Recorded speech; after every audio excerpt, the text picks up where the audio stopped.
দর্শক, একটি দুর্ঘটনা সারা জীবনের কান্না। তাই তো চলার পথে আমাদের অনেক পরিস্থিতির সম্মুখীন হতে হয়, কখনো ট্রেনে, কখনো লঞ্চে কিংবা গাড়িতে।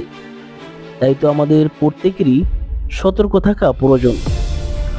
আমাদের গন্তব্যে কখনোই না ফেরার চেয়ে একটু দেরিতে ফেরা অনেক উত্তম। তাই তাড়াহুড়ো করে এই ভাইটির মতো এমন পরিস্থিতিতে আমাদের যেন পড়তে না হয়।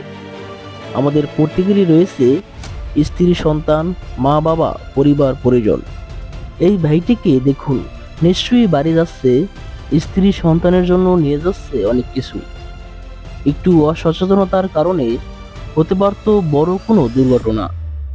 তাড়াহুড়ো করে লঞ্চে উঠতে যেয়ে পা ফসকে পানিতে পড়ে কি অবস্থাই না হলো এ ভাইটির, দেখুন।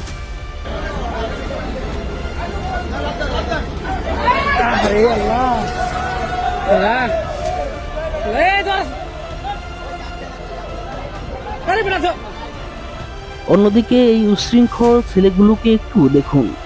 লঞ্চটি ভোলার বেতুয়াঘাটে পৌঁছানোর সাথে সাথে একদল ছেলেপেলে তাড়াহুড়ো করে লঞ্চটিতে উঠে যায়। এখানেও ঘটতে পারত বড় কোনো দুর্ঘটনা। তাই তো এমন পরিস্থিতিতে আমাদের সকলকেই সচেতন থাকতে হবে।